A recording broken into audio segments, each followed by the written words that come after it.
Hello everyone, आप सभी का हमारे इस यूट्यूब चैनल में आपका मैं वेलकम करता हूं। पिछले काफी टाइम से मेरे पास रिक्वेस्ट आ रही थी कमेंट्स के थ्रू कि सर आप सिर्फ हरियाणा जीके को लेकर वीडियो मत बनाइए, इसके अलावा जो एग्जाम में जो अलग जीके आ रही है उसको लेकर आप वीडियो बनाइए। तो उन्हीं कमेंट्स को ध्यान में रखते हुए मैंने एक वीडियो तैयार की है। इसका ये सीरीज 1 है, सीरीज का पार्ट नंबर 1 है, क्योंकि अभी आपको पता है 11 दिसंबर को ये एग्जाम कंप्लीट हो जाएंगे हरियाणा कलर के। उसके बाद जो हरियाणा ग्राम सचिव, कनाल पटवारी और आगे जो एसएससी, ये जो +2 बेस पर जो एग्जाम होता है उसको लेकर हम वीडियो तैयार करेंगे। तो ये जो वीडियो है इसमें जो जीके हम कवर करेंगे वो आपके जो जितने भी एग्जाम है, चाहे एचएसएससी, चाहे एसएससी, सीजीएल, सीएचएसएल या रेलवे या कोई भी एग्जाम है जिनमें जनरल नॉलेज के क्वेश्चन आते हैं, उन सभी के लिए आपके लिए वीडियो बेनिफिट होगी। ये उसका पार्ट नंबर 1 है। अगर आपका रिस्पॉन्स मुझे अच्छा मिला, आप कमेंट करते हो, लाइक करते हो, शेयर करते हो एंड सबसे इंपॉर्टेंट हमारे इस चैनल को सब्सक्राइब करते हो, तो इसका मैं पार्ट 2 भी लेकर आऊंगा। आज की डेट तक मैंने जितनी भी वीडियो अपलोड की है, ठीक है, तो मैंने इस वीडियो में कोशिश की है कि इस वीडियो को मैं उन सभी वीडियो से सबसे इसको अच्छा बनाया है, क्योंकि इसमें सिर्फ हम क्वेश्चन के को रीड ही नहीं करेंगे बल्कि उसके अलावा जो उसके जो बेसिक नॉलेज है वो भी आपको मैं हर क्वेश्चन के बारे में दूंगा। इसलिए ये वीडियो आपके लिए बहुत बहुत इंपॉर्टेंट है आपके एग्जाम को लेकर। इसलिए अगर आपका रिस्पॉन्स मुझे अच्छा मिला तो इसका मैं पार्ट नंबर 2 भी बहुत जल्द आपके लिए लेकर आऊंगा। सबसे पहले क्वेश्चन ऑफ द वीडियो कि गोल गुंबद का निर्माण किसने करवाया था। इसका राइट आंसर आपको कमेंट बॉक्स में लिखना है, क्योंकि हर वीक हम 5 लकी विनर को चूज करते हैं जिनको हमारी जो फ्री ई बुक है जिसमें 600 क्वेश्चन कवर किए गए हैं हरियाणा जीके और इंडिया जीके, वो उन्हें फ्री में मिलेगी। ठीक है, तो अगर आपको इसका राइट आंसर पता है तो प्लीज कमेंट बॉक्स में कमेंट कीजिए। क्वेश्चन नंबर 1, शनि ग्रह पर कौन सी गैस सबसे ज्यादा पाई जाती है। तो वो पाई जाती है हाइड्रोजन गैस। और ये हाइड्रोजन गैस कितनी पाई जाती है, ये पाई जाती है 94%। इसके अलावा शनि ग्रह पर एक दूसरी गैस और भी पाई जाती है जिसका नाम है हीलियम, वो पाई जाती है 6%। ये टोटल हो गई 100%। ठीक है, इसके अलावा आपकी नॉलेज के लिए आपको मैं बता दूं कि जो शनि ग्रह है ये आकार में दूसरा सबसे बड़ा ग्रह है। ठीक है, और इसका जो सबसे बड़ा उपग्रह है शनि का, उसका क्या नाम है टाइटन, जो कि सौरमंडल का दूसरा सबसे बड़ा उपग्रह है। और अगर इसकी उपग्रह की बात की जाए तो आपने देखा है जो टोटल 8 ग्रह है उसमें जो बुध ग्रह है उसके बराबर आकार में ही इसका जो उपग्रह है टाइटन वो है। वो टाइटन की खोज की थी 1665 में, एक डेनमार्क देश है उसके खगोल शास्त्री है क्रिश्चियन हाइजोन ने की थी। ठीक है, इसके अलावा आपको पता है कि जो शनि ग्रह है इसके चारों साइड एक मतलब वल्ले दिखाई देते हैं चारों साइड, और ये जो वल्ले है इनकी संख्या कितनी है 7। इस तरह यहां पर इसके चारों साइड 7 वल्ले हैं। ठीक है, और ये जो ग्रह है शनि, ये आकाश में कौन से रंग का दिखाई देता है, ये दिखाई देता है जो पीला तारा होता है उसकी तरह आकाश में ये दिखाई देता है। इसके अलावा जो सूर्य है, ठीक है, क्योंकि आपको पता है सूर्य के चारों तरफ सभी ऊपर जो ग्रह है वो चक्कर लगाते हैं। अगर आपसे ये पूछा जाए कि सूर्य के ऊपर कौन सी गैस पाई जाती है, तो देखिए सूर्य पर भी सबसे ज्यादा हाइड्रोजन गैस पाई जाती है और वो पाई जाती है 70%। उस पर भी हाइड्रोजन के अलावा हीलियम पाई जाती है, तो हीलियम पाई जाती है 28%। इसके अलावा 2% बच गई, वो और जो गैस है वो पाई जाती है, यानी सबसे ज्यादा हाइड्रोजन और उसके बाद हीलियम। और आपको पता है जो हाइड्रोजन है वहां पर हमें जो आग से जलती दिखाई देती है सूर्य के चारों तरफ, वो हाइड्रोजन ही जलती रहती है। और जो वहां पर प्रकाश उत्पन्न होता रहता है सूर्य पर, वो उस प्रक्रिया को क्या बोलते हैं, उसको बोलते हैं न्यूक्लियर फिजन या नाभिकीय संलयन। ठीक है, तो शनि ग्रह पर सबसे ज्यादा गैस कौन सी है, हाइड्रोजन। इसके अलावा जो बृहस्पति ग्रह है वो सबसे बड़ा है, उसके बाद शनि ग्रह 2nd नंबर का है। इसके अलावा अगर आपसे जो वेनुस है शुक्र ग्रह, ठीक है, इसके बारे में पूछा जाए तो देखिए शुक्र ग्रह को सुबह का तारा और सांझ का तारा भी कहा जाता है।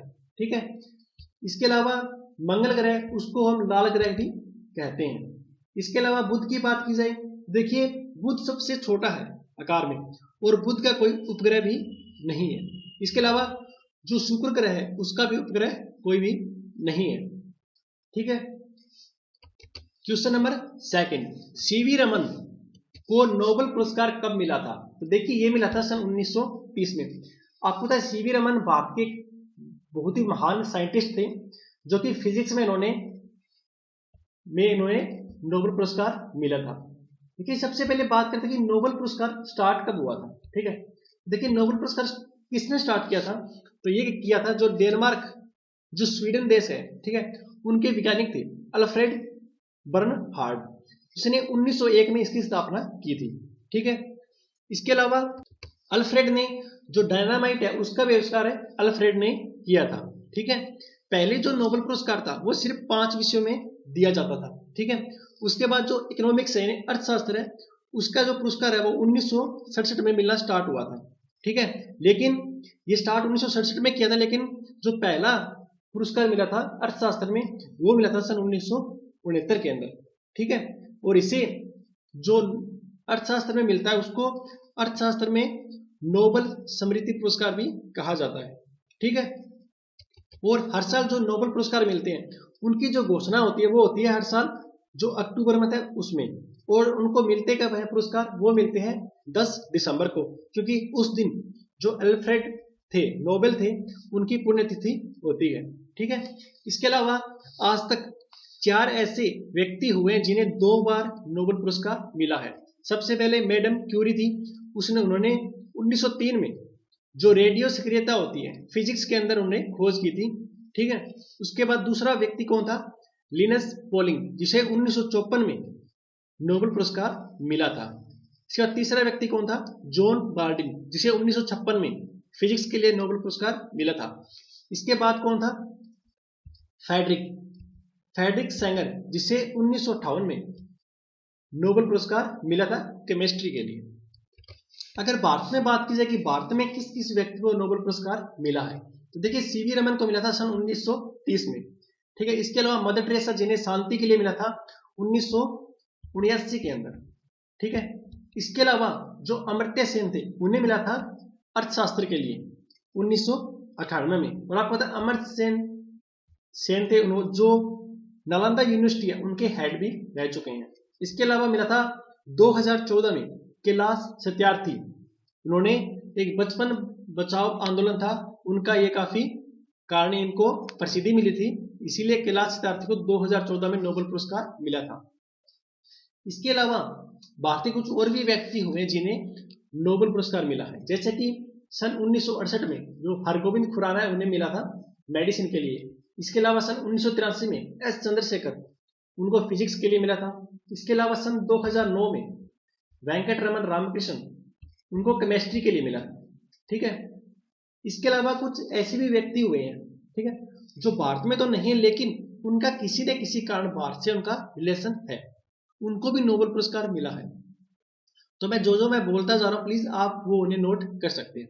जैसे कि सन 1902 में रोनाल्ड रोज को मेडिसिन के लिए पुरस्कार, नोबेल पुरस्कार मिला था, और वो कहां से संबंधित है? हरियाणा, राजस्थान की, जो इंडिया की, वो है अल्मोड़ा, यूके के।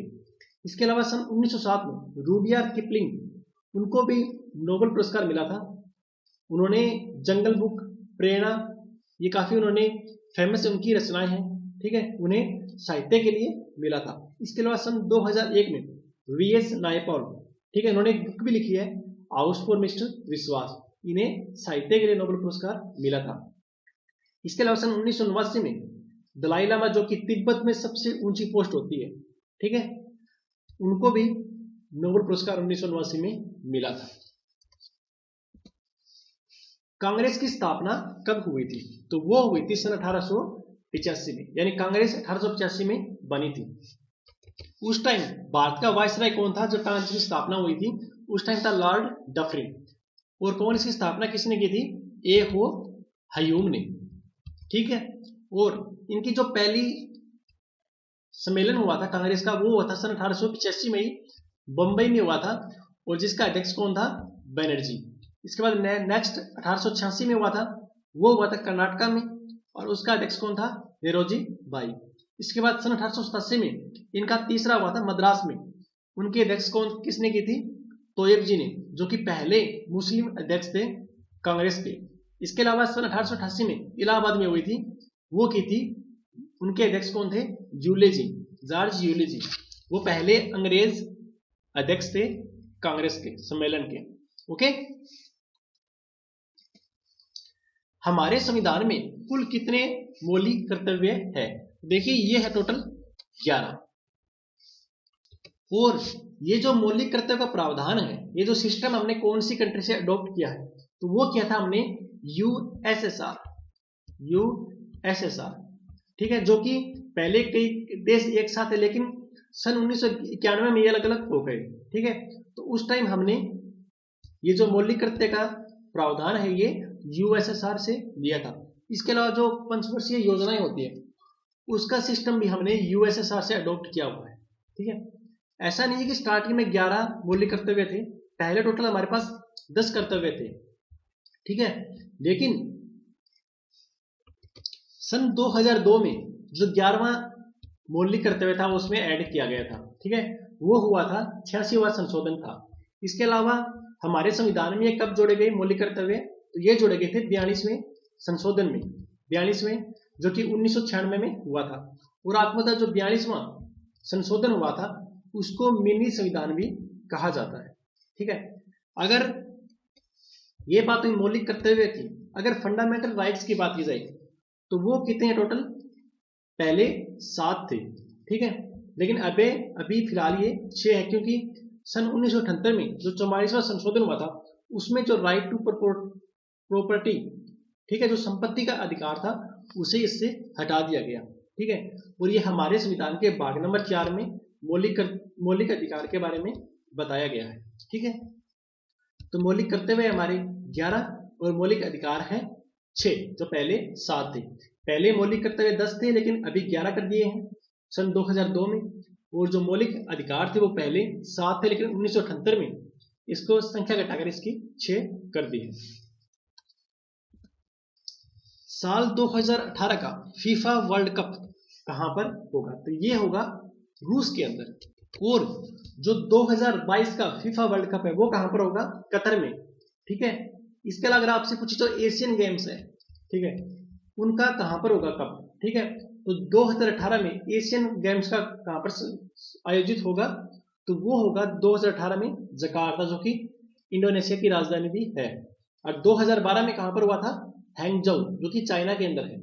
इसके अलावा अगर आपसे क्रिकेट की बात की जाए, वर्ल्ड क्रिकेट कप की, तो 2023 में ये कहां पर होगा वर्ल्ड क्रिकेट कप? इंडिया के अंदर।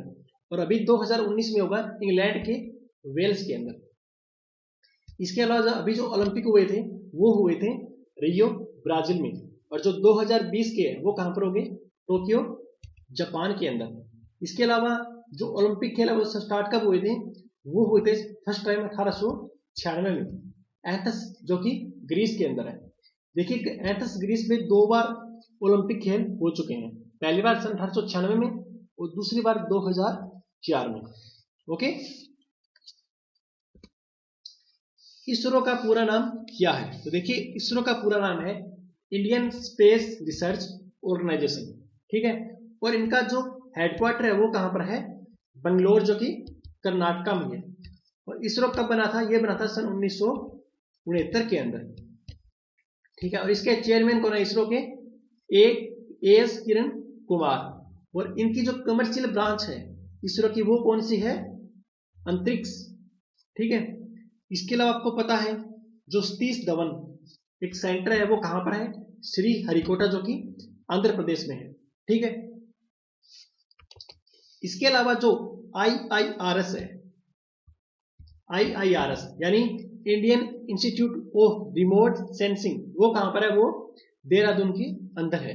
इसके अलावा विक्रम साराभाई, जो कि महान साइंटिस्ट थे, जिनको father of India space organisation भी कहा जाता है प्रोग्राम का।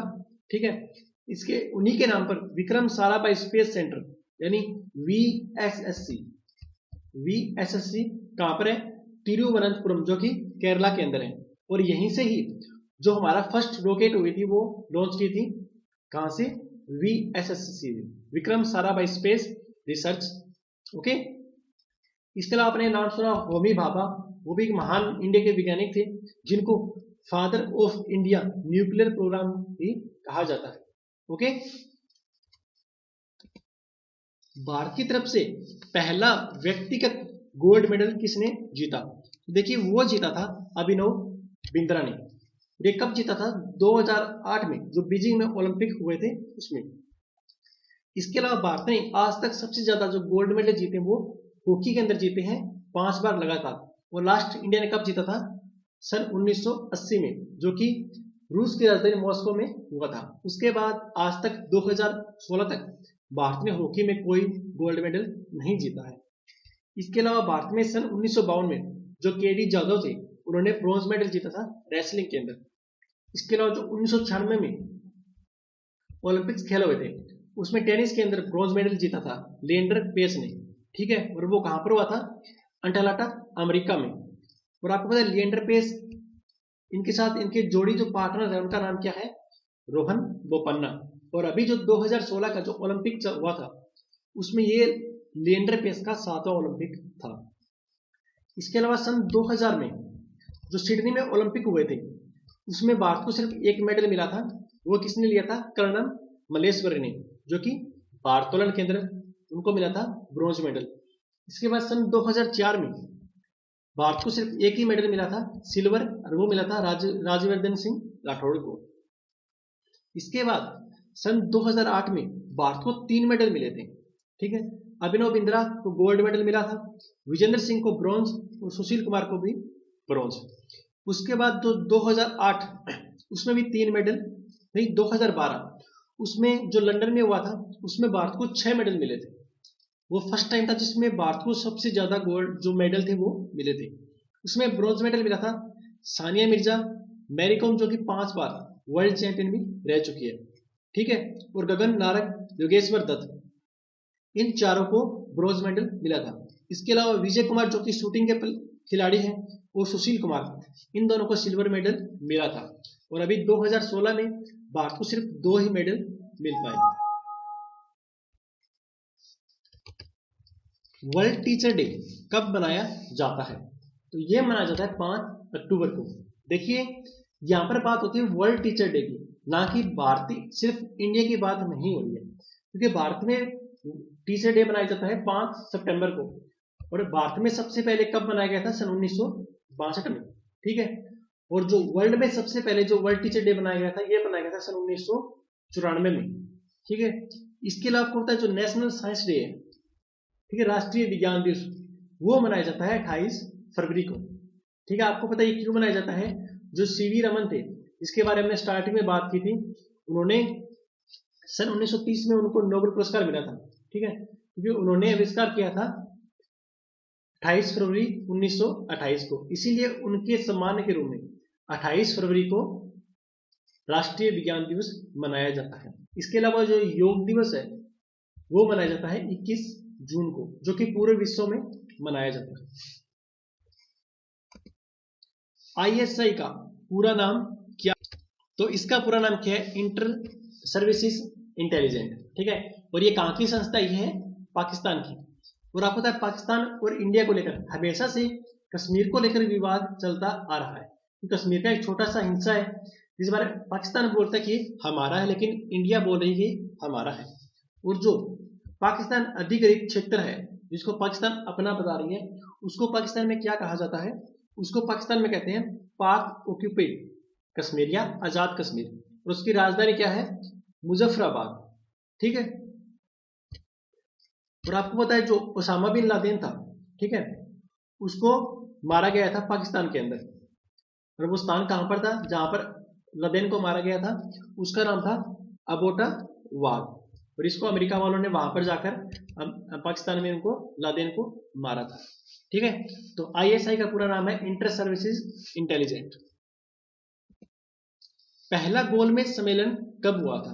तो ये हुआ था सन 1930 में। देखिए टोटल 3 गोलमेज सम्मेलन हुए थे जिनको राउंड टेबल कॉन्फ्रेंस भी कहा जाता है। पहला हुआ था सन 1930 में, दूसरा 1931 में और तीसरा 1932 में।